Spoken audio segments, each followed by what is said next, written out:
Hello students, welcome to Gurukul. My name is Gaurang Parmar and आज के video में हम देखने वाले हैं सेल की बेसिक नॉलेज, बेसिक इंफॉर्मेशन के बारे में। उसके डायग्राम से हम सीखने वाले हैं। ठीक है, तो सीखेंगे हम क्या, cell, animal cell and plant cell, ये जो दो सेल है इसके बारे में हम उनका क्या स्ट्रक्चर है, उनके अंदर जो ऑर्गेनल्स है वो, ठीक है, उनका खुद का स्ट्रक्चर, ये सारी ही बातें, मतलब हम डीप में तो ज़्यादा नहीं जाएंगे मगर उसका बेसिक नॉलेज और बेसिक इन्फॉर्मेशन इस वीडियो में हम देखने वाले हैं। ठीक है, तो शुरुआत करते हैं फिर। तो जो एनिमल सेल है उसके जो स्ट्रक्चर्स है वो कुछ इस तरह से है, Golgi body.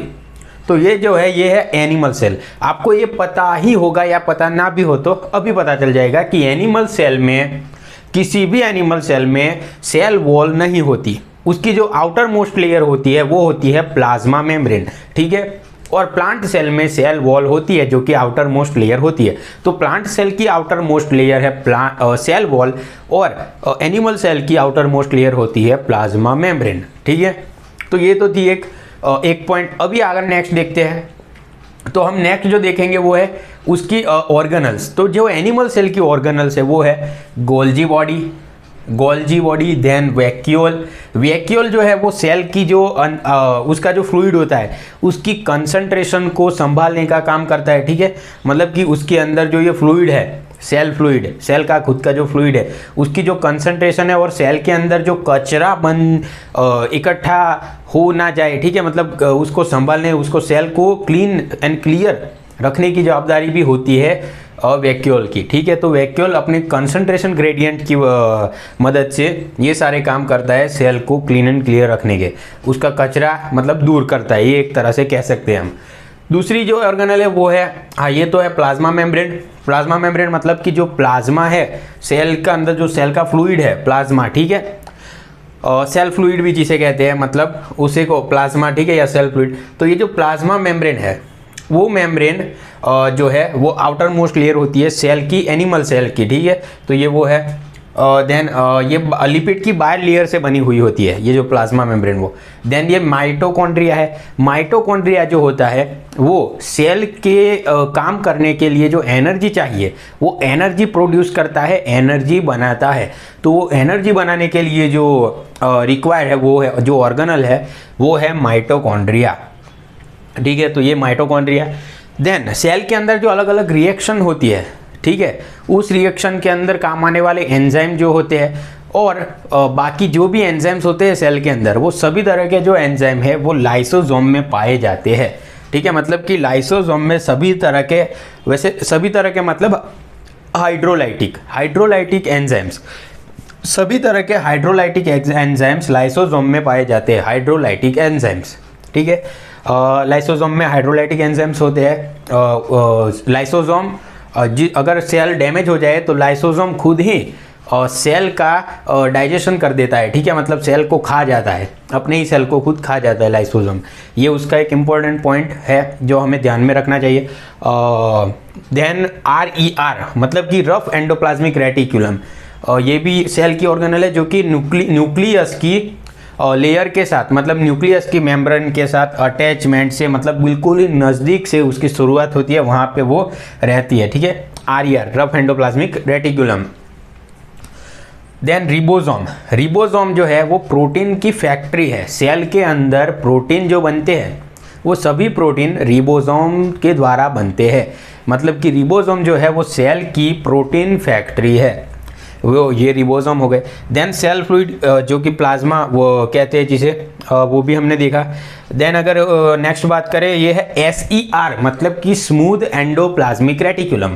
So smooth endoplasmic reticulum की अगर हम बात करें, ठीक है, तो ये था रफ एंडोप्लाज्मिक रेटिकुलम, जिसके इसमें अगर हम देखें तो प्रोटीन बनता है। और जो ये स्मूथ एंडोप्लाज्मिक रेटिकुलम है ये जो है वो लिपिड बनाने के लिए काम आती है, या दूसरी तरह से कह सकते हैं कि इसमें लिपिड बनता है, इसके द्वारा लिपिड बनता है। ठीक है, ये है न्यूक्लियस, ये पूरा न्यूक्लियस, ये न्यूक्लियस की मेम्ब्रेन है, बाइलेयर होता है न्यूक्लियस की मेम्ब्रेन, बाइलेयर।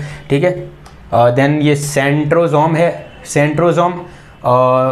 सेंट्रोसोम जिसे मतलब इसका DNA जो DNA वाला आता है, DNA रेप्लिकेशन, ठीक है, ट्रांसलेशन वगैरह जो उसके अंदर जो स्पिंडल फाइबर वाला एक पॉइंट आता है, तो जो स्पिंडल फाइबर बनता है वो सेंट्रोसोम बनाता है, ठीक है। तो ये एक पॉइंट सेंट्रोसोम का इंपॉर्टेंट है।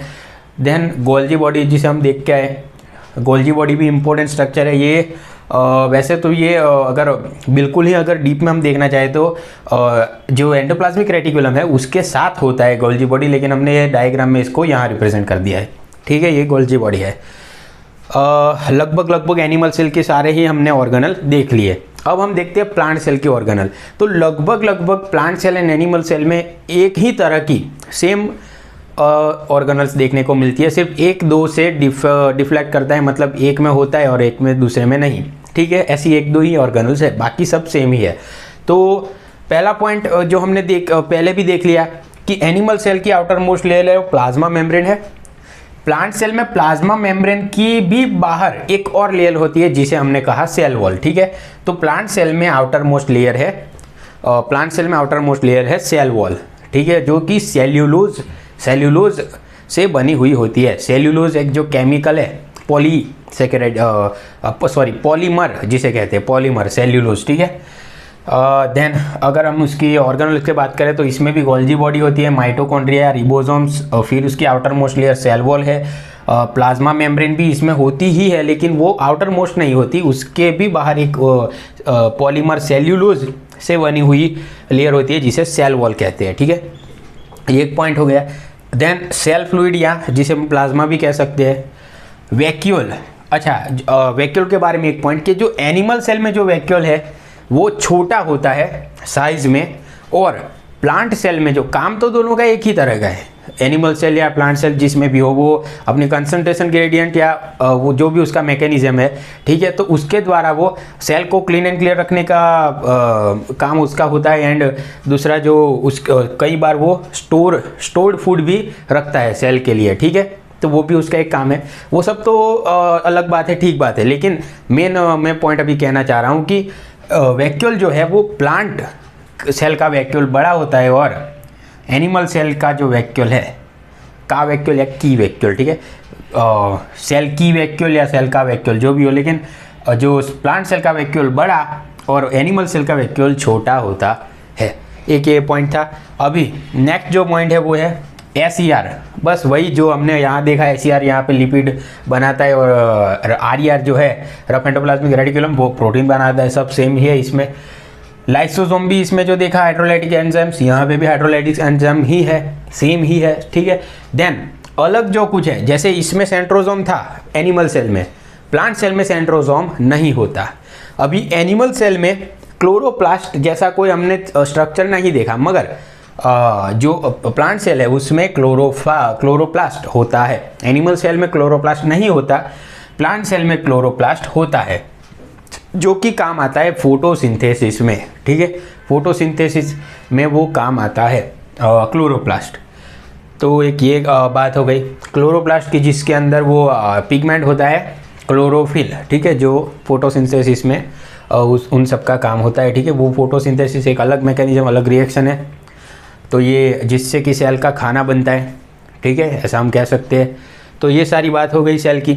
अभी अगर मेन पॉइंट अगर देखें हम कंक्लूजन में, कंक्लूजन तो क्या मतलब एक इम्पोर्टेंट पॉइंट कि जो एनिमल सेल में ही सिर्फ होती है ऐसी ऑर्गेनल कौन सी, अगर क्वेश्चन आ जाए, कहीं क्वेश्चन दिख जाए कि सिर्फ एनिमल सेल में हो ऐसी ऑर्गेनल कौन सी है, तो सिर्फ एनिमल सेल में होता है सेंट्रोसोम, वो प्लांट सेल में नहीं होता। या ऐसा पूछ ले कि सिर्फ प्लांट सेल में, P सेल मतलब प्लांट सेल, A सेल मतलब एनिमल सेल, तो सिर्फ प्लांट सेल में, ओनली इन प्लांट सेल वो कौन सी ऑर्गेनल है, तो वो है क्लोरोप्लास्ट। क्लोरोप्लास्ट सिर्फ प्लांट सेल में होता है, प्लांट सेल में, एनिमल सेल में वो नहीं होता। एंड प्लांट सेल में सेल वॉल होती है आउटर मोस्ट लेयर, और एनिमल सेल में आउटर मोस्ट लेयर होती है प्लाज्मा मेम्ब्रेन, ठीक है। ये एक पॉइंट हो गया। बस तो हमने एनिमल सेल और प्लांट सेल दोनों की ये डायग्राम्स देखे, उनमें जो ऑर्गेनल्स प्रेजेंट है वो देखी, ठीक है, किस सेल में कौन सा स्ट्रक्चर नहीं है ये देखा, और बाकी सारी उनकी इंफॉर्मेशन जो थी वो सारी इंफॉर्मेशन हमने देखी, समझी, सीखी। और इस वीडियो को यहीं तक रखते हैं, फिर से किसी नेक्स्ट वीडियो में मिलेंगे, तब तक के लिए जय हिंद।